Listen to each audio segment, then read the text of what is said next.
What's up, fantasy managers? Welcome back to another episode of the First Pitch Podcast brought to you by PitcherList.com. My name is Jake Crumpler, and I'll be your host for this edition of the pod. You can follow me on socials at Jake Crumpler and can find all of my work at CrumplerBaseball.com. Let's dive into everything baseball related from Monday, August 3rd. The final day before the trade deadline. So we had a huge day of trades, and that's what we're going to be focusing on most today. I spent all night putting together all these trades. So we're going to run through all of them. But first, we're going to look at a couple of injuries that occurred yesterday. Starting pitcher Mitch Keller was placed on the 60-day IL with a teres major muscle injury. Keller is pretty much done for the season. He could return in the playoffs, but the Pirates are unlikely to make it there at this point. Well, maybe not. I might be speaking out of my back end there, but I think right now Keller is not somebody that is the best pitcher in that Pirates rotation. Regardless, Carmen Mlodzinski will transition from the bullpen to the rotation to replace Keller, and reliever Brandon Eisert was recalled from the minors in a corresponding move. And lastly, catcher Dalton Rushing was placed on the 10-day IL with a mild elbow strain. The Dodgers addressed the absence of their top two backstops by acquiring some catching depth at the trade deadline. Both Rushing and Will Smith are on the injured list currently. Catcher Chucky Robinson was selected from the minors in a corresponding move, and I'm looking at the typo that I did for Chucky Robinson. I wrote Jackie Robinson. That is pretty good. All right, so a couple injuries. Let's just jump right into the trade deadline news. We had like a million trades. We're going to run through them all. Let's start. There's no particular order here. I'm trying to keep it like amongst the teams, but you'll see. Let's start off with starting pitcher Casey Mize and third baseman Gage Workman, who were traded by the Tigers to the Padres in exchange for starting pitcher Cash Mayfield and Jackson Wolf. Mayfield, it was the Padres' number 2 prospect and is now the Tigers' number 6 prospect. He's a 21-year-old southpaw who was the 25th overall pick in 2024 at high A. He's pitched to a 3.54 ERA, 1.16 whip with a 29% strikeout rate and a 10% walk rate. So he's pretty exciting. They also get Jackson Wolf, who's a 27-year-old left-handed pitcher. He's a post-hype prospect at AAA. He struggled this year, 7.05 ERA, 1.67 whip, 21% strikeout rate, 9% walk rate. But this trade was a buzzer beater. Casey Mize going to the Padres, but it's not necessarily a surprising one as Mize is an impending free agent. He'll be a free agent after 2026. Mize is one of 2 notable additions that will shake up a Padres rotation that has been one of the worst in baseball this year. Mize has pitched better than ever this year, so it'll be huge to have him going to San Diego. He's pitched to a 2.70 ERA, a 0.99 whip, and a 25% strikeout rate, and he'll line up alongside Michael King and starting pitcher Robbie Ray, who was traded by the Giants to the Padres in exchange for 2 prospects, starting pitcher Miguel Mendez, who's the Padres' number 4 prospect and is now the Giants' number 14 prospect, as his prospect star has faded a little bit. Mendez is a 24-year-old righty who at high A and double A has pitched to a 4.79 ERA, a 1.40 whip, a 25% strikeout rate, and 11% walk rate. The Giants also acquired shortstop Joniel Hernandez from the Padres. He is the Padres' number 9 prospect,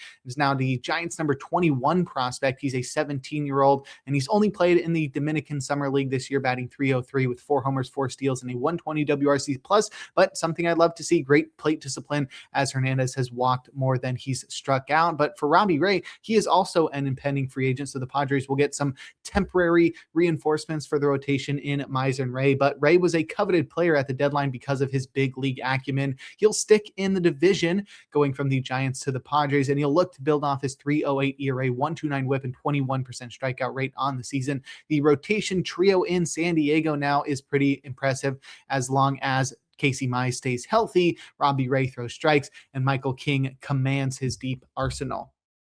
In other Giants trade news, they traded outfielder Heliot Ramos to the Yankees in exchange for 2 prospects. The first one being starting pitcher Henry LaLane, who was the Yankees' number 5 prospect and is now the Giants' number 9 prospect. All of these prospect rankings are according to MLB Pipeline. LaLane is a 22-year-old southpaw at low A and high A. He's pitched to a 2.77 ERA, a 1.00 whip, a 32% strikeout rate, and an 8% walk rate. So he's a pretty exciting young arm. They also got shortstop Caden Kent, who is the Yankees' number 13 prospect and is now the Giants' number 22 prospect. He's a 22-year-old shortstop. He was the third round pick in 2025 of the Yankees. And at high A, he's batted .302 with 6 homers, 20 steals, and a 107 WRC+. But most notably, Caden Kent is the son of Hall of Famer Jeff Kent, who was just inducted to the Hall of Fame. Kent is also a former Giant, so that's a pretty exciting addition to the Giants farm system. As for the Yankees acquisition of Ramos, he isn't the big bat that the prospect return suggests, but he does have 3 more years of control and has been a league average hitter throughout his career, albeit with terrible outfield defense. Ramos will man left field for the Yankees until their outfield returns to health, with Bellinger and Judge currently on the IL, at which point Ramos will likely be a lefty killer off the bench. He's somebody in the future who will perform pretty well on the short side of platoons, maybe at DH in a future time. The Giants also dealt second baseman Luis Arraez and reliever Caleb Killian to the Phillies in exchange for 2 prospects. Starting pitcher Ramon Marquez, who is the Phillies' number 4 prospect and is now the Giants' number 7 prospect. He's a 20-year-old right-handed pitcher, and at low A and high A, he's pitched to a 1.68 ERA with a 0.81 WHIP, a 42% strikeout rate, and a 9% walk rate. Pretty impressive numbers there from Ramon Marquez. He's got a 70 grade changeup, which you usually don't want changeup first right-handed pitchers because they're going to face mostly right-handed batters, and changeups are usually for opposite-handed hitters. But Marquez seems to have a lot of potential here, definitely in the strikeout department. They also got reliever Marty Gare, who is unranked and remains unranked. He's a 23-year-old righty reliever. At low A and high A, he's pitched to a 4.50 ERA with a 45% strikeout rate, but he struggles with the free pass, walking 15% of the batters he's faced. However, he does have a 70 grade fastball. That's pretty exciting. Marty Gare and Ramon Marquez to the Giants in exchange for Arraez and Killian. Arraez has been MLB's premier contact hitter throughout his career, batting .318 across 8 big league seasons, but he's had his best season in 2026, not only batting .324 with 4 homers, 10 steals, and a 120 WRC+, but that has come with elite defense at second base, something he has never had. He's made huge improvements on the defensive end this year, and that will allow him to stick at the keystone position in Philly. So with Arraez at second base, that will shift all the defense around in Philadelphia. Bryce Harper will move back to his original position in right field, opening up first base for Alec Boehm, allowing Bryson Stott to shift to third base. And that will be, I think, an improved defensive lineup for the Phillies. Arraez will be a free agent after this season, so he's just a rental for the Phillies. Killian, though, will not be a rental, and he's been the Giants' closer for some parts of this year. He's pitching to a 4.26 ERA, a 1.33 WHIP, a 28% strikeout rate, and a 10% walk rate while recording 8 saves. Killian's command goes in and out, but he adds a high-leverage righty to a Phillies bullpen that lost Brad Keller to a season-ending injury just last week, and the Phillies will have team control of Killian, who is currently 29 years old. They'll have him through the 2031 campaign. Next, outfielder Colby Thomas was traded by the A's to the Phillies in exchange for reliever Seth Johnson. The A's were oddly quiet at this deadline, making just one agreement to send lefty killing outfielder Colby Thomas to the Phillies. He had been optioned to the minors on the final day of July, so there won't be a noticeable impact on the offensive end of the big league roster for the A's. They will instead supplement the relief corps with a hard-throwing 27-year-old reliever who struggled to a 7.18 ERA during his brief big league tenure, but has displayed potential with a 2.17 ERA and a 33% strikeout rate at AAA this season. So a couple of not really impactful guys. Thomas is a lefty killer, and Seth Johnson clearly has some potential out of the bullpen, but these are guys that are going to be on the fringes of their respective rosters. Colby Thomas to the Phillies, Seth Johnson to the A's. Next, reliever Brooks Raley was traded by the Mets to the Phillies in exchange for 2 prospects. First one being outfielder John Spikerman, who was the Phillies' number 27 prospect and is now the Mets' number 28 prospect. He's a 23-year-old outfielder and was a 3rd-round pick in 2024, and Spikerman at low A and high A has batted .252 with no homers, 18 steals, and a 116 WRC+. So slap hitting speed guy. We'll see how that works out for the Mets. They also got starting pitcher Luke Gabrish. I moved the R over. Luke Gabrish, who is unranked. He's a 23-year-old right-handed pitcher. At high A, he's pitched to a 5.14 ERA, a 1.39 WHIP, and a 29% strikeout rate with an 11% walk rate. So definitely some work to be done on Gabrish. But the Phillies get Brooks Raley, and they didn't stop their bullpen reinforcements at Caleb Killian. They also acquired the veteran southpaw impending free agent Brooks Raley, who's been one of the most consistently effective and honestly underrated relievers in baseball. He's been great again this year, pitching pitching to a 1.96 ERA, a 1.09 whip, and a 24% strikeout rate with 14 holds. And he'll join Jose Alvarado as the top lefties in the Phillies bullpen, giving closer Yohan Duran plenty of support in Philadelphia. The Mets traded away another reliever, sending Luke Weaver and cash considerations to the Pirates in exchange for shortstop Sammy Stafura, who was the Pirates' number 9 prospect and is now the Mets' number 11 prospect. Stafura is a 21-year-old, and he was a second-round pick in 2023. And at low A and high A, he's batted .276 with 20 homers, 20 steals, and a 133 WRC+. It's also a pretty fun story because Stafura grew up a Mets fan. But with the Pirates acquiring Luke Weaver, they get one of the game's top relievers, at least across the past 3 seasons. And he's been great in 2026 with a 1.84 ERA, 0.82 whip, and a 27% strikeout rate. Weaver has plenty of high leverage experience and could immediately slot in as the Pirates closer, with Gregory Soto struggling in recent weeks and Mason Montgomery having yet to nail down the 9th inning role in Pittsburgh, though there is the risk of a closer committee with the potential of Mason Montgomery and Luke Weaver splitting saves, with Gregory Soto mixing in here and there. However, the Pirates will have the benefit of one more year of control of Weaver before he hits free agency. So if he locks down the closer role here, he could be the closer again in Pittsburgh in 2027. The Mets also traded catcher Ben Rortvedt to the Dodgers in exchange for reliever Chase McDermott, who's a high strikeout, low control, failed starter turned reliever. Rortvedt, though, returns to the Dodgers after they acquired him at last year's trade deadline as well. He'll provide that aforementioned catching depth for a club that is missing both Will Smith and Dalton Rushing to injuries right now. The Dodgers will also acquire starting pitcher Kris Bubic from the Royals in exchange for reliever Carlos Duran, who is also a high strikeout, low control reliever. At AAA, he's pitched to a 3.38 ERA with a 31% strikeout rate, but he's walked 14% of the batters he's faced. And why not add another starter? This one seems weird that the Dodgers would need another starter after acquiring Non-Skubal, but that's until you realize that Kris Bubic is on the IL and is an impending free agent. So this is a player that the Dodgers are hopefully trying to get some innings from in the playoffs as a southpaw reliever. This is not somebody who's going to contribute to the rotation this year, nor do I even expect him to return to the majors before the end of the season. And given it's the Dodgers, I'm sure it's going to go well for them. And Bubic is probably going to be throwing the final pitches of a World Series victory or something ridiculous like that. The Dodgers also traded outfielder Jack Suwinski and international bonus pool space to the Rays in exchange for catcher Hunter Fiducia, who was traded by the Dodgers at last year's trade deadline to the Rays. So they just traded him right back, and that'll give the Dodgers some more catching depth that they're desperately needing at the moment. The Dodgers also received reliever Jacob Kmatz, Kmatz, a 23-year-old righty who at high A and double A has pitched to a 2.89 ERA, a 0.92 whip, and a 36% strikeout rate with a 5% walk rate. I'm sure they're going to turn him into a lockdown reliever. And all it took was Jack Suwinski, who has proven to be a 3 true outcome hitter without much defense in the corner outfield. But Suwinski's dominated at AAA as a 27-year-old, batting .291 with 21 homers and a 134 WRC+. And the Rays are very savvy, and I'm sure they can find a way to maximize Suwinski's potential on the strong side of some sort of outfield platoon if he ever gets a chance in the majors. Next, outfielder Lars Nootbar was traded by the Cardinals to the Diamondbacks in exchange for starting pitcher Daniel Egan, who was the Diamondbacks' number 5 prospect and is now the Cardinals' number 17 prospect, as his prospect star has faded a little bit. Egan is a 23-year-old righty, 3rd-round pick in 2024 at Double A. He's pitched to a 4.95 ERA, a 1.31 whip with a 29% strikeout rate and a 9% walk rate.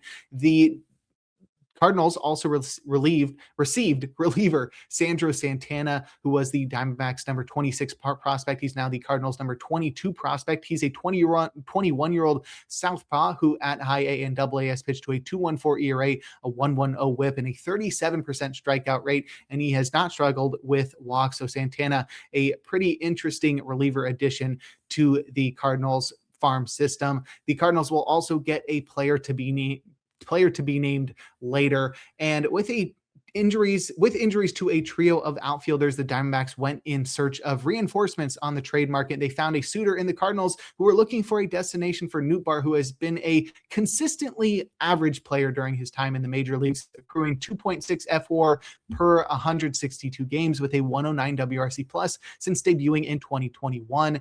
Nootbar cost a pretty penny in prospect capital, but the Diamondbacks will maintain contractual control over Nootbar for the 2027 season as well.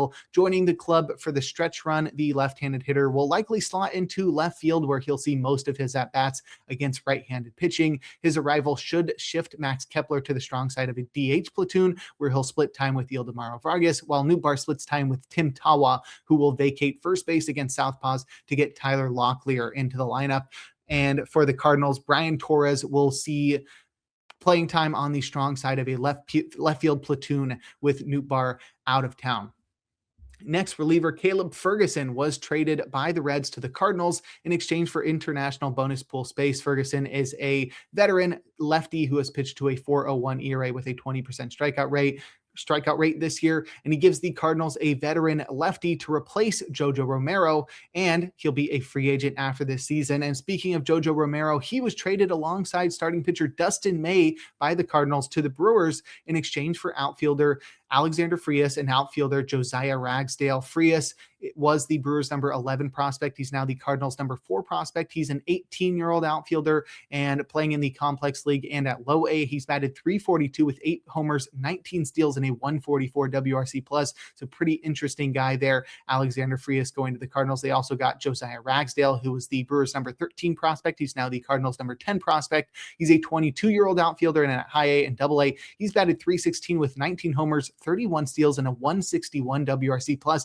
It seems like a very impressive prospect return here for Dustin May and Jojo Romero, but both of these guys are very good, and I think they're going to help the Brewers a lot, though I hope they don't end up kicking themselves over giving up these two pretty interesting prospects. May is likely headed to free agency after this year with a mutual option, unlikely to be exercised for 2027, but I think the Brewers will be happy with what they're receiving, as his 4.38 ERA and 1.28 whip aren't spectacular. However, he is throwing harder and has fanned 23% of the batters he's faced this year, looking much more sustainable, and I think May's ground ball approach should thrive in front of the elite Brewers defense. The club will also add a veteran southpaw to the bullpen, pairing with Abner Uribe and Aaron Ashby to set up closer Trevor McGill. Romero has been extremely consistent during his Cardinals tenure and has pitched to a 3.35 ERA, a 1.30 whip, and a 23% strikeout rate this year, while recording 20-plus holds for the third straight season.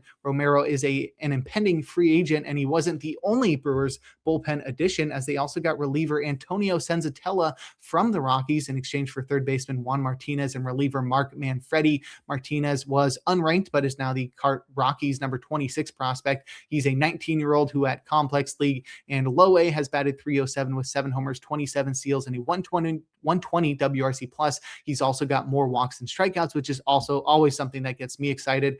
The Rockies also got Mark Manfredi, who is a 26-year-old lefty reliever at AA and AAA. He's pitched to a 3.35 ERA, a 1.23 whip, a 35% strikeout rate, and an 11% walk rate. And after years of toiling away in the Rockies rotation, Senzatela has finally broken out after transitioning to the bullpen, pitching to a 3.61 ERA, a 1.30 whip, and a 21% strikeout rate, which doesn't sound very impressive, but he looked really good early in the season, but he's been regressing as the year has gone on. However, Senzatela is throwing harder, and if the Brewers have interest, he must be good. He has a club option for 2027 that is unlikely to be exercised, and Senzatela wasn't the only Rockies reliever dealt on Monday, as reliever Victor Vodinik was traded by the Rockies to the Marlins in exchange for first baseman Connor Norby and starting pitcher Aiden May. Norby is a 26-year-old with 5 more years of control, but he batted just .205 with 4 homers, 6 steals, and an 81 WRC plus because he's striking out 30% of the time. However, he is somebody who had a lot of prospect pedigree when he was on the Orioles. We'll see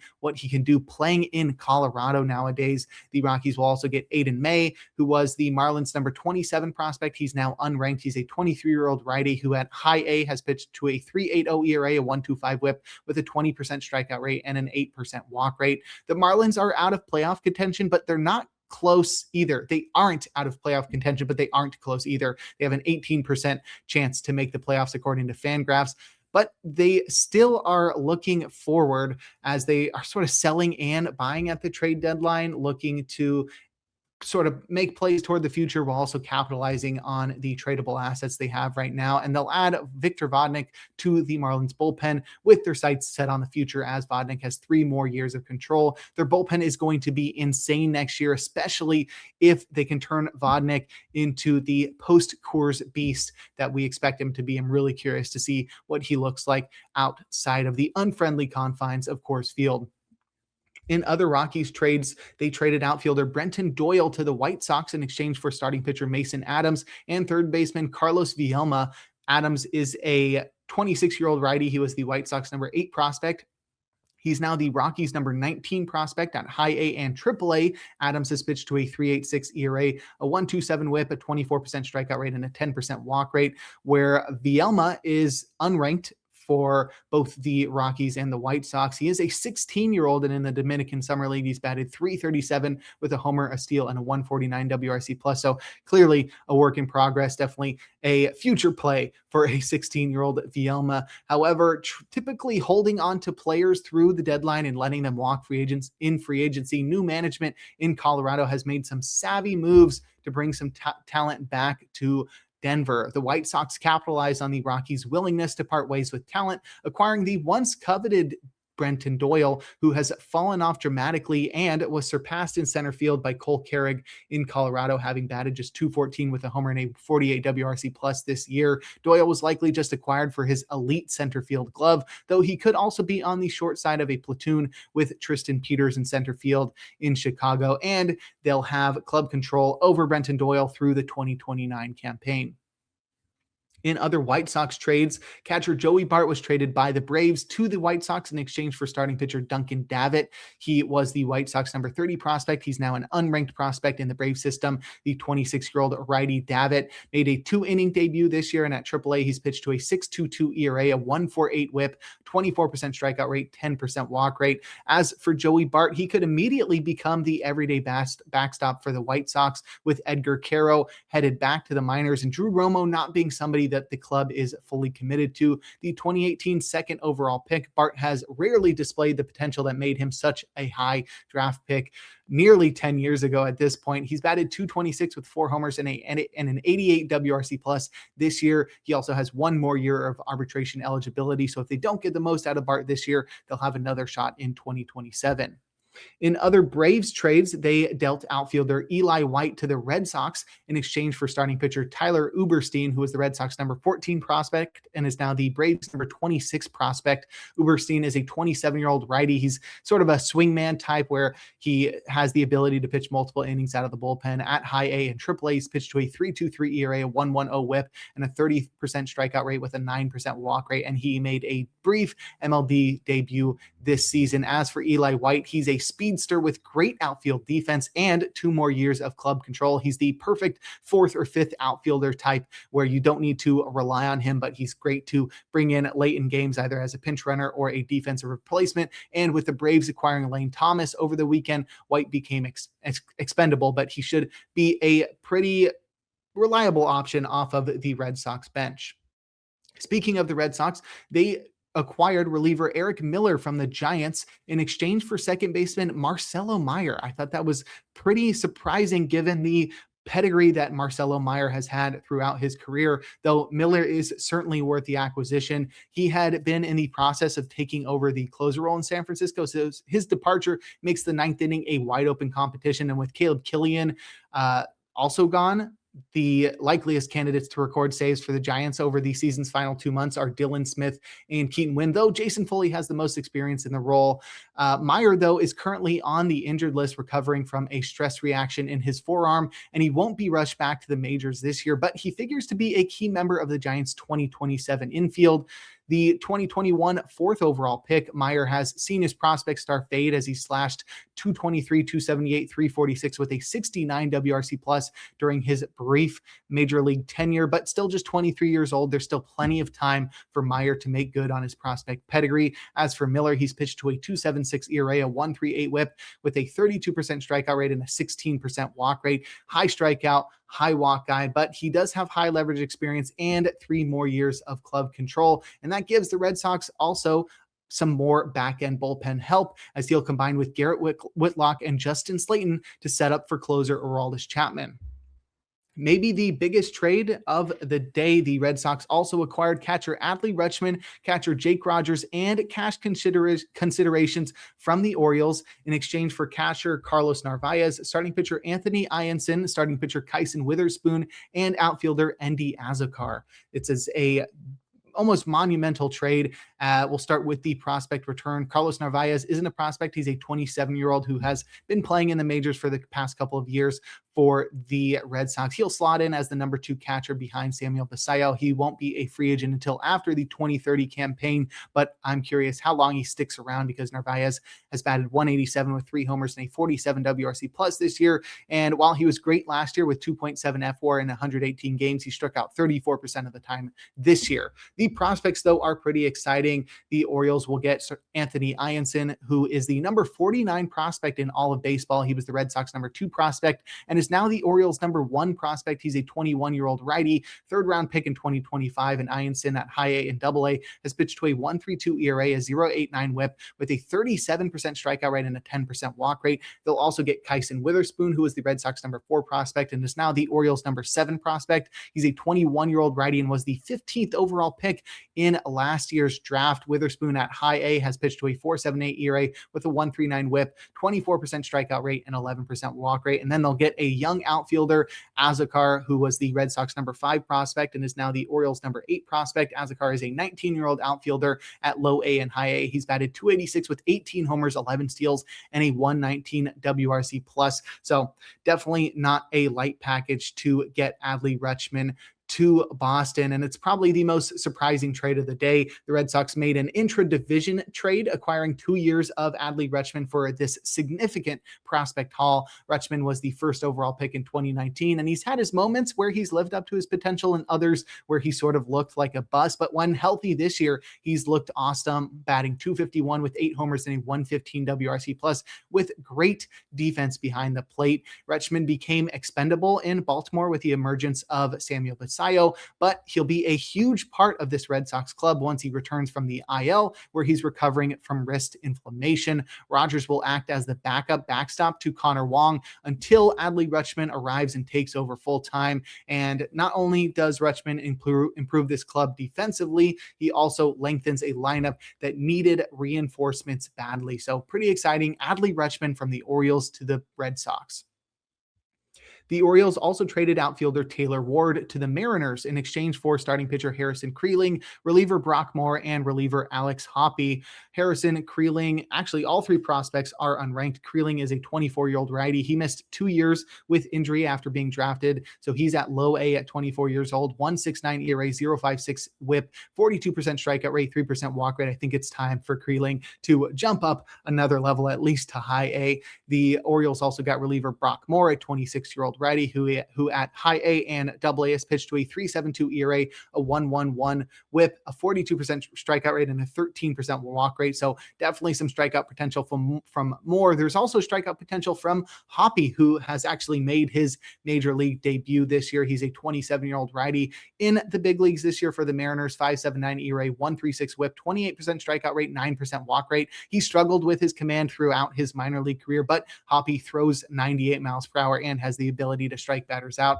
So definitely some interesting arms going to the Orioles, but no guarantees there. For the Mariners and Taylor Ward, after being traded over the offseason to the Orioles following a career best season in 2025, Ward has taken what has seemed like a step back, but WRC Plus views it as an equally valuable season, as Ward has hit 29 fewer homers than last year. He hit 37 last year, but he still has an equal 117 WRC Plus because he's walked 17% of the time for a 383 on base percentage.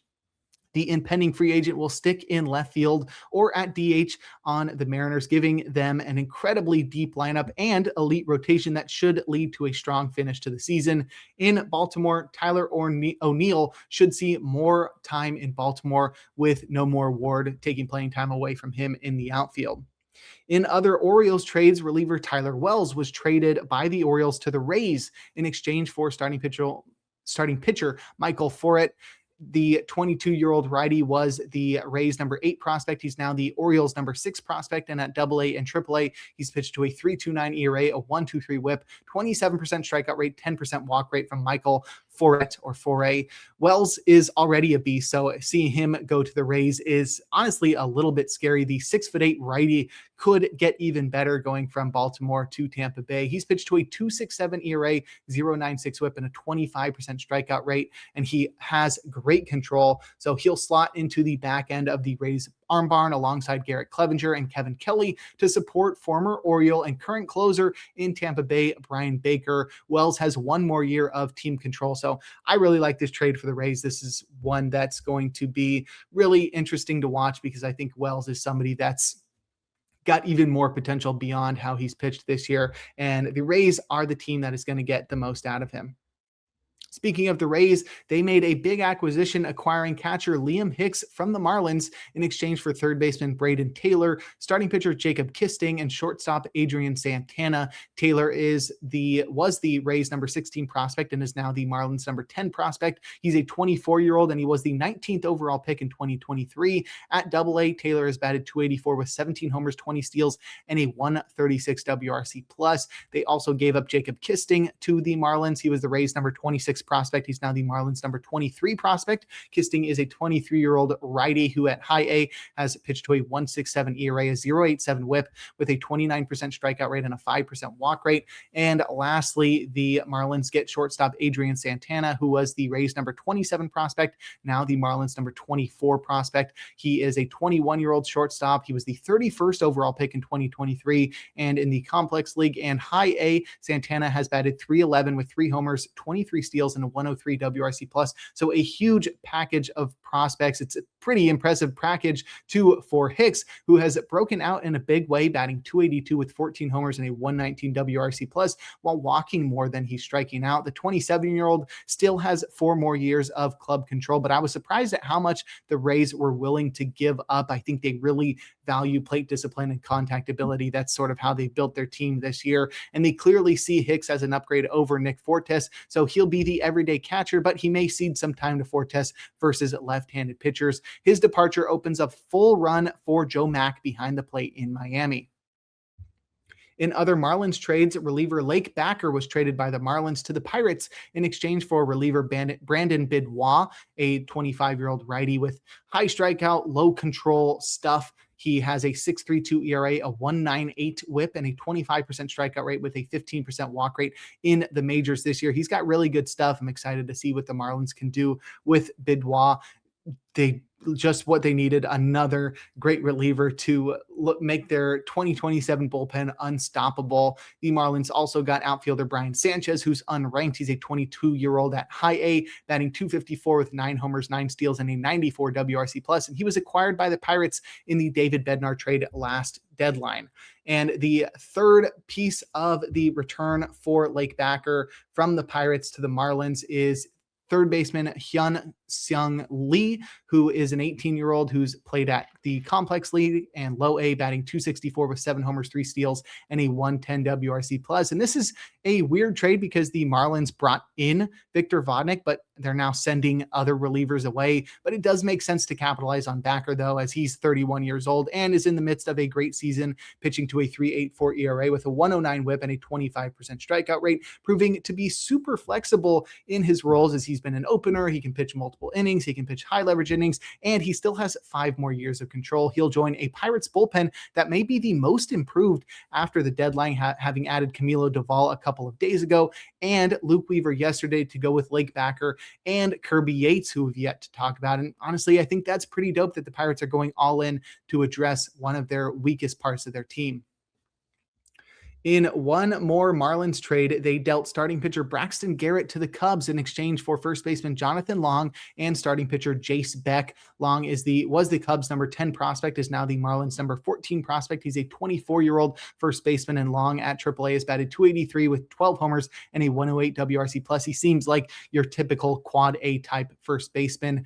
The Marlins also get starting pitcher Jace Beck, who is unranked. He's a 26-year-old righty who at AA and AAA has pitched to a 3.62 ERA, 1.42 whip, 35% strikeout rate, 11% walk rate. So there's some strikeout stuff there, but Beck seems like a swingman type where he's going to pitch multiple innings out of the bullpen and ultimately settle into a 1-inning role in the future. The Cubs didn't have to give up much to get Garrett, as both of these guys seem like fringe prospects, but Garrett is still just 28 years old and has 2 more years of control, but he hasn't looked amazing since returning from Tommy John surgery, though he has recorded a 2.90 ERA and a 26% strikeout rate at AAA this year.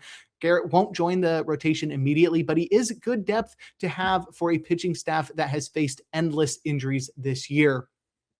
And the Cubs did not stop there. They acquired starting pitcher Clay Holmes and outfielder Tyrone Taylor from the Mets in exchange for shortstop Jefferson Rojas, who is the number 63 prospect in baseball. He was the Cubs' number 2 prospect. He's now the Mets' number 1 prospect. Rojas is a 21-year-old shortstop at AA. He's batted .270 with 15 homers, 17 steals, and a 114 WRC+. Seems like a pretty steep price to pay for Holmes and Taylor, but Holmes looked pretty good this year, and he's been recovering from a fractured leg after getting hit by a comebacker. But prior to that injury, he was dominating with a 2.39 ERA across 9 starts, and he fits perfectly as an elite ground ball pitcher in front of an elite Cubs defense, though it did cost them a pretty penny. Holmes does have a player option for 2027, and at 33 years old, I'd expect him to exercise it, which means that the Cubs will get Clay Holmes for 2 seasons. They will also get the lefty mashing Taylor for just half a season, though. This has been his best offensive season, as Taylor has batted .241 with 10 homers and a 117 WRC+, and he'll likely be on the short side of a DH platoon for the Cubs. So the Cubs get Clay Holmes and Tyrone Taylor. The Cubs also got reliever Ryan Zefferjon in a trade with the Angels in exchange for catcher Moises Ballesteros, starting pitcher Mason McGuire. Ballesteros is expected to be recalled from the minors immediately and just 22 years old. He wasn't able to keep up his early season pace, as he's now batting .231 with just 6 homers and a 91 WRC+, but the Angels view Ballesteros as the catcher of the future after trading Logan O'Hoppe to the Rangers last week. The Angels also get starting pitcher Mason McGuire, who is the Cubs' number 19 prospect. He's now the Angels' number 15 prospect. He's a 22-year-old righty who at low A and high A has pitched to a 3.64 ERA, a 1.23 whip with a 29% strikeout rate and a 10% walk rate. And this is another son of a former big league star, former MVP. Mason McGuire is the son of Mark McGuire. So pretty interesting. Mason McGuire to the Angels in exchange for Ryan Zefferjon, who is a high strikeout, high walk rate reliever that has made it work this year, pitching to a 3.66 ERA with a 1.20 whip. Striking out 34% of the batters he's faced, but walking 14%. He has experience in high leverage situations, and he could thrive in a new organization. The Cubs also get the 28-year-old through the 2030 season, so they'll have Zefferjon around for 3 more seasons after this year. Zefferjon's stuff is awesome, and he could find his way into pitching more important innings, setting up alongside Jacob Webb and Caleb Thielbar when Daniel Palencia returns from the IL and reclaims the closer role.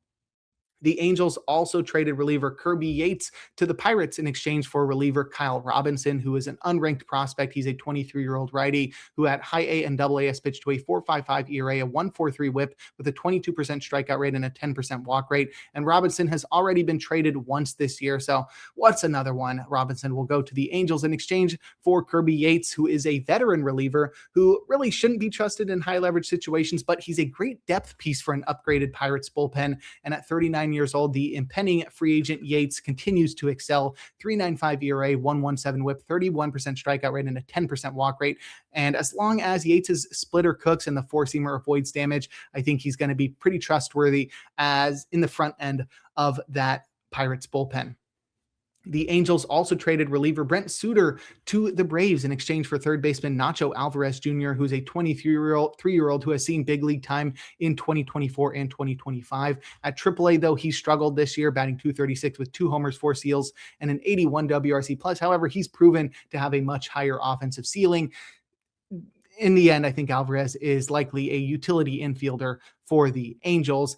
For Suter, though, he gives the stacked Braves bullpen a depth southpaw who can pitch multiple innings out of the bullpen and appear just about every day because he throws 85 miles per hour. So he doesn't have a lot of strain on his arm. Suter has pitched to a 4.12 ERA, a 1.26 whip, 21% strikeout rate, and a 6% walk rate on the season.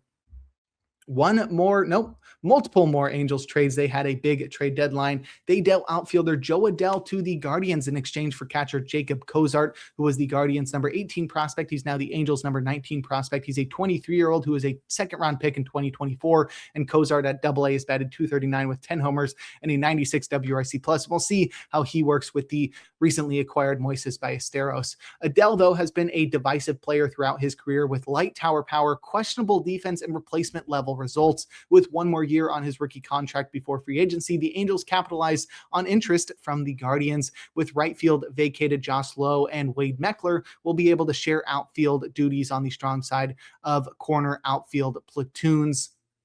As for Adell, he's still an upgrade in right field for the Guardians, where his power will absolutely play and his low on-base percentage will be made up for by the contact-oriented bats around him. And maybe by osmosis, Adell can learn to be more patient at the plate. The final Angels trade was starting pitcher Jose Soriano, who was traded to the Blue Jays in exchange for three prospects: shortstop Arjun Nimmala, outfielder Eddie Micheletti Jr., and starting pitcher Angel Rivero. Nimmala was the highest rated prospect traded on deadline day. He's the Majors' number 43 prospect, according to MLB Pipeline. He was the Blue Jays' number 2 prospect. He's now the Angels' number 2 prospect, and the 20-year-old Nimmala at low A, high A, and double A has batted .265 with 8 homers, 6 steals, and a 116 WRC+. Micheletti Jr. is unranked. He's a 24-year-old outfielder at double A. He's batted .251 with 14 homers, 5 steals, and a 111 WRC+. And Rivero is an unranked starting pitcher who at 19 years old from the right side has pitched in the complex league to a 2.36 ERA, a 1.38 whip, a 29% strikeout rate, and a 13% walk rate. Soriano, though, has been a reliable pitcher this year, and the Angels have struggled to find those, but they were willing to give him up with a great prospect coming back their way. The Blue Jays have their eyes set on 2027, and Soriano, who has 2 more years of club control, fits perfectly into that window. His ground ball approach should thrive in front of the elite Blue Jays defense, and Soriano will get to learn from some of the greats like Dylan Cease, Max Scherzer, and Shane Bieber, so maybe he'll be able to take his game to an even higher level. Soriano's ability to pitch deep in the game should also take pressure off the rest of the pitching staff as the Blue Jays set their eyes on 2027. The Blue Jays also acquired second baseman Josh Smith from the Rangers in exchange for reliever Adam Mako, who's a 25-year-old southpaw who's pitched to a 4.91 ERA, a 1.55 whip, with a 23% strikeout rate and a 10% walk rate in the majors this year. Josh Smith, though, is one of the most versatile players in the game, and with 2 more years before free agency, he fits into the Blue Jays' window of contention. Smith has struggled this year, but he's been a league average bat throughout his career, and he can be a super utility guy off of the bench immediately. The Blue Jays also traded away reliever Jeff Hoffman and cash considerations to the Twins in exchange for starting pitcher Dustin Hill, starting pitcher John Klein, and second baseman Demuri Pena.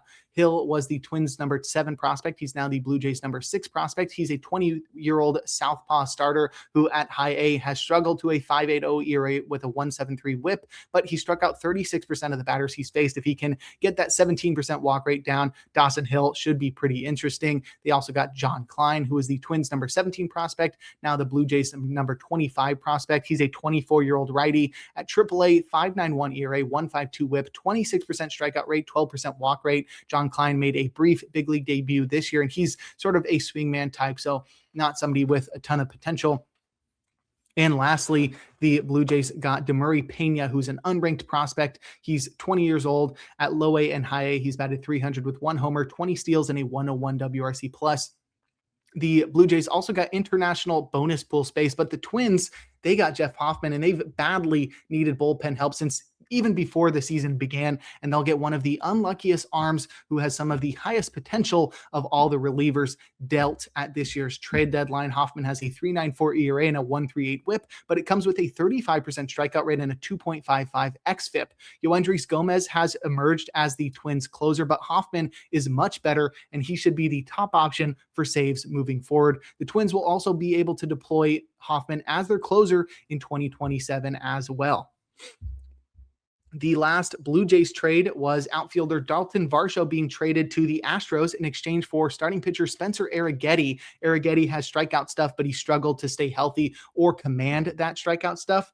But he gives the Blue Jays 2027 roster depth that they didn't have enough of this year. Right now, Arrighetti is currently on the injured list with foot nerve irritation. Varsho, though, is an elite center field defender who is likely more of an average hitter than the 123 WRC plus guy he had last year, but there is potential there for the Astros to get out of him. However, he is an impending free agent, so the Astros will only have 2 months to get that out of Varsho. He'll slot into center field every day in Houston, shifting Taylor Trammell to left field, and in Toronto, Miles Straw should see extra playing time in center field. Our second to last trade, starting pitcher Foster Griffin was traded by the Nationals to the Guardians in exchange for reliever Will Dion. They also got starting pitcher Josh Hartle, outfielder Nick Mitchell, and reliever Kendall Verguez, who I think is the best name traded at this year's deadline. Dion is pretty interesting. 26-year-old southpaw, 4.58 ERA, 1.37 WHIP, 29% strikeout rate, 4% walk rate in the majors this year. Dion has funky stuff, has always gotten strikeouts, and I think he could play really well in the majors. He doesn't throw very hard, but there's just something about his ability to spin the ball and throw funkily, and I think he's going to really help a Nationals bullpen that is trying to figure things out in relief.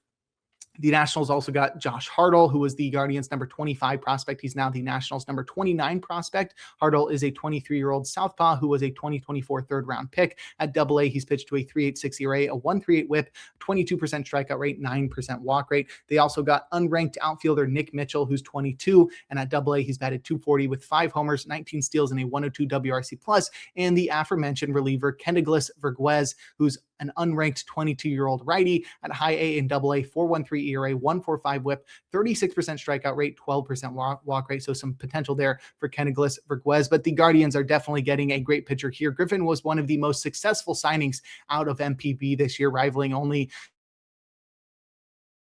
Taka Murakami, and after earning an all-star selection in his first season back in the majors, Griffin will earn a lot more than the $5.5 million he signed for this past season. He's still just 30 years old, and he's pitched to a 3.06 ERA with a 1.07 WHIP, 22% strikeout rate, and a 6% walk rate this year. And Griffin will make the Guardians rotation one of the best in baseball, in my opinion, as he'll team up with Gavin Williams and Parker Messick alongside Tanner Bybee and Joey Cantillo. The last trade, first baseman Nathaniel Lowe was traded by the Reds to the Guardians in exchange for starting pitcher Alejandro Rivera. Rivera is an unranked 19-year-old right-handed pitcher who in the complex league and low A has pitched to a 3.06 ERA, a 1.06 WHIP, 32% strikeout rate, and an 8% walk rate.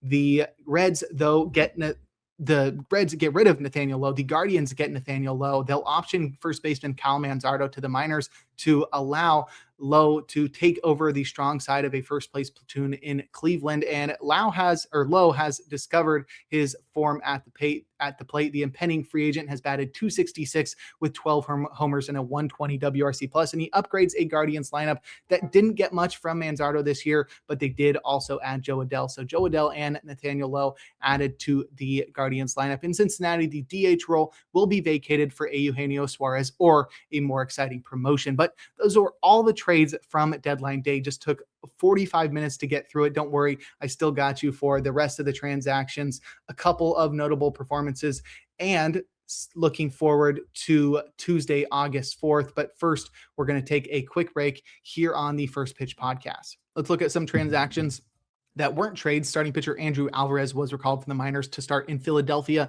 for the Nationals, 6 1/3 innings, 3 hits, 2 earned, 3 walks, 5 Ks, 10 whiffs, 26% CSW across 81 pitches for Arraez. He'd completed 5 frames just once this year before pitching into the 7th on Monday, displaying efficiency and a pitch count leash that had been missing all year. Arraez didn't even throw strikes or limit walks. 3 walks here, sub 60% strike rate, but he was lucky enough to return 12 outs on 15 balls in play to prevent base runners and make him efficient. Arraez is maybe a deep league streamer versus the Reds up next, but he's not my favorite given his lack of reliability this year. Reliever Riley Cornelio was optioned to the minors in a corresponding move. In other Nationals news, first baseman Abimelec Ortiz, the Nationals number 24 prospect, who made his brief debut earlier this year and has legit power. He was recalled from the minors, and he'll be on the strong side of a first base platoon following the trade of Luis Garcia Jr. So Abimelec Ortiz up for the Nationals. In other NL East news, shortstop Ha-Seong Kim was activated from the 10-day IL after missing a month with finger inflammation. Kim may be forced to the short side of a shortstop platoon with the success of Jim Jarvis for the Braves. The Braves also activated catcher Sean Murphy from the 10-day IL after he missed nearly 3 months with a fractured finger. Murphy will be the backup catcher to current backstop Drake Baldwin.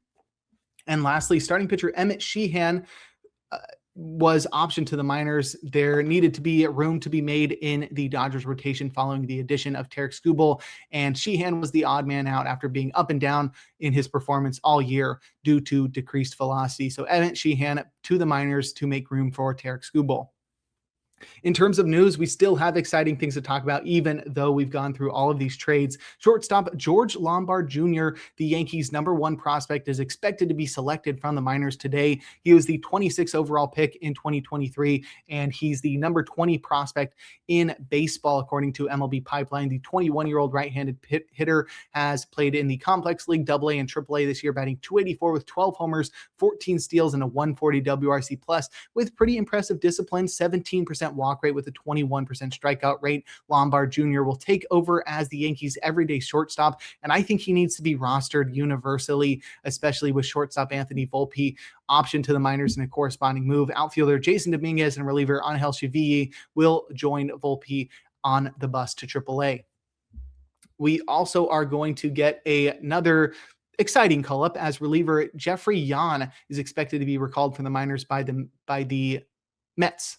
Yes, known for his eccentric strikeout celebrations in the minors and NPB, where he'll strike a guy out, squat all the way down, and then jump as high as he can. The 29-year-old Southpaw Yan at AA and AAA has pitched to a 3.24 ERA with a 1.27 whip, striking out 44% of the batters he's faced, but walking 16% of them. So struggles with his command for Yan, but he has a lot of potential in the strikeout department, and he'll be joined by a bunch of other additions to the Mets bullpen: Chase McDermott, Nate Lavender, Xavier Curry, and Dedniel Nunez.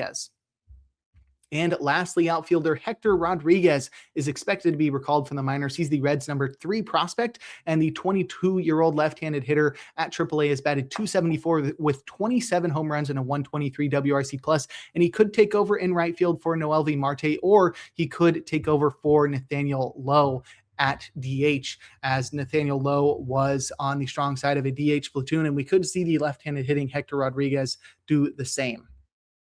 All right, got all the news out of the way. Now we'll take a look at some notable performances from Monday, a day in which we had just 8 games on the slate. We'll start it off with our hitters, leading off with first baseman Alec Burleson, who helped the Cardinals to win in New York, going 3 for 5 with 3 runs, 3 home runs, and 6 runs batted in. He's up to 18 home runs on the season now, Alec Burleson is, after this 3 home run game.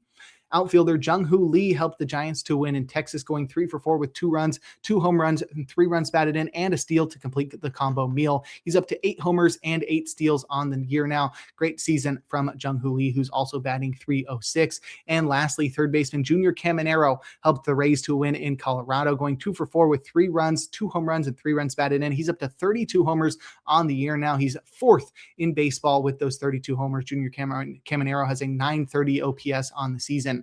But if you'd like a breakdown of other notable hitting performances from Monday, check out the daily Batters Box article over on pitcherlist.com. Now we'll head to the mound and check out some notable starting pitching performances. We'll look at just one. Brandon Pfaadt helped the Diamondbacks to win against the Padres, tossing 6 2/3 innings, allowing 5 hits with no earned runs, 1 walk, and 3 strikeouts, inducing 8 whiffs with with 26% CSW across 90 pitches. And Fott was our streamer of the day, and he came through relying on his four-seamer and changeup instead of the kitchen sink approach he's popularized recently. Fott still relied heavily on balls in play with single-digit whiffs and just 3 strikeouts, returning 16 outs on 21 balls in play to get him into the 7th inning against the Padres. And with Fott facing the Dodgers in his next start, he's a clear avoid. But if you'd like a breakdown of every single start from Monday, give the Plus Pitch podcast a listen and check out Nick's daily SP roundup over on pitcherlist.com. Now we'll head to the bullpen and check out the relievers that got saves and the closers that pitched outside of save situations or blew their saves, starting with the former Yohan Duran, recorded his 25th save with a perfect ninth. Mason Montgomery had a scoreless 3-strikeout ninth for his 3rd save. Gregory Soto recorded 4 outs across the 6th and 7th in that one. And I'm curious to see how Luke Weaver works into this bullpen, because I would love to see Montgomery be the closer there. And they can afford to do that with Gregory Soto as a secondary southpaw there, using Weaver as a high leverage fireman, but we'll see how that works out in Pittsburgh. And lastly, Tyler Rogers pitched a perfect ninth for his 3rd save. Louis Varland had thrown 31 pitches on Sunday, so he got the day off. In terms of closers to pitch outside of save situations or blow their saves, Clayton Beeter allowed 2 runs while recording 1 out, pitching in an 8th inning deficit. And Brandon Garcia pitched a perfect ninth with a 4-run lead after the Diamondbacks tacked on 2 insurance runs in the 8th to ruin his save chance. I think Garcia is the clear top option for saves in Arizona. But if you'd like more information on relief pitchers, check out Rick Graham's daily articles over on pitcherlist.com. And now we'll look forward to Tuesday, August 4th, a day in which we'll have a full slate of 15 games. My matchup of the day is Skubal versus Javier Assad. Not the best matchup, but Skubal will make his major league debut for the Dodgers. You hate to see it.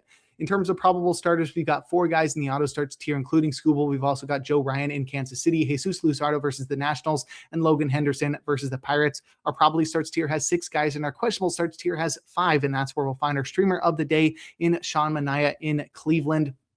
The Guardians lineup did get some reinforcements, but Manaea is a guy who can make it through 5 or 6 frames and get you a win if the Mets can get him enough run support. And also keep an eye out for Brady Singer against the A's. They have not been good on the road. Great American Ballpark isn't great, but Singer has displayed pretty decent command across the past month. And if he can continue to do so, you should be able to limit the damage against the A's. In terms of hitter suggestions, I target Orioles hitters versus Grayson Rodriguez and Camden Yards. Rodriguez will be making his return to Baltimore, but he's pitched to a 7.98 ERA this season. I'd also target A's and Reds hitters in Great American Ballpark. One of the best hitters parks in baseball. We'll see JT Ginn square off against Brady Singer in that one. And lastly, I target Rays and Rockies hitters in Coors. We'll see Freddie Peralta make his Rays debut, squaring off against Gabriel Hughes. And now we'll close things out with our relievers to watch. Looks like every closer should be available on Tuesday. So that'll do it for this episode of the First Pitch podcast. Make sure to head on over to pitcherlist.com to check out all of the great articles and features we have on the site. Sign up for PL Plus or PL Pro to gain access to the Discord and to support the Pitcher List staff. You can follow me on socials at Jake Crumpler, where I do daily SP streamers, and I break down every single start via the Pitcher List Stats player cards. Tune into YouTube tomorrow and every day for a new installment of the podcast, and make sure to enjoy the day as we are blessed with another day of baseball.